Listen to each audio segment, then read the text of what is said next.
कांग्रेस की यह यात्रा, जिसने एक नहीं अनेक मौकों के ऊपर पूरे इस 150 दिन के अपने कालखंड में जितने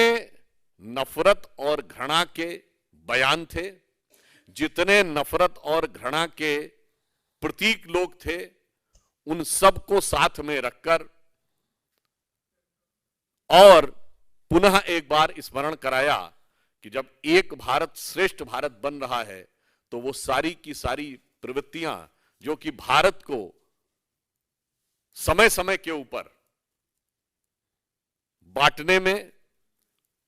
समाज के अंदर भिन्न भिन्न प्रकार के विभेद पैदा करने में निरंतर प्रयत्नशील रहती थी, और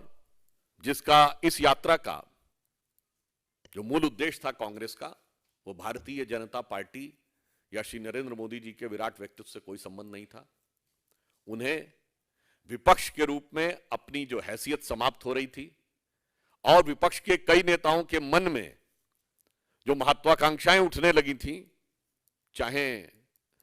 ममता जी हो,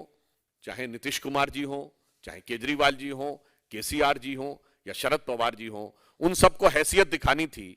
कि भाई हम तो इतने सारे राज्यों में हैं, आप कहां पर हैं। और इस उद्देश्य में और उसके बाद उन्हें यह प्रयास करना था कि वो सारे के सारे विपक्ष के नेताओं को अपने पक्ष में कर लें, परंतु उसमें भी ये पूरी तरीके से असफल रहे, क्योंकि किसी भी बड़े विपक्षी नेता ने या किसी भी बड़े दल ने उनका साथ आने से इनकार कर दिया। अब मैं सिर्फ यह कहना चाहूंगा कि कांग्रेस यदि भारत जोड़ो की बात करती है तो इससे बड़ी विडंबना नहीं हो सकती, और ये तथाकथित सेकुलर दल, विपक्षी दल,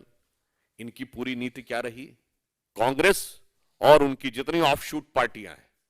इन सब की भारत के बारे में क्या नीति रही कि बांटे आंगन और गलियारे, बांटे मंदिर और गुरुद्वारे, बांटे गली मोहल्ले सारे, गांव गांव में, खेत खेत में जात पात की म्याद बांट दी तुमने, एक वोट की खातिर देश की हर बुनियाद बांट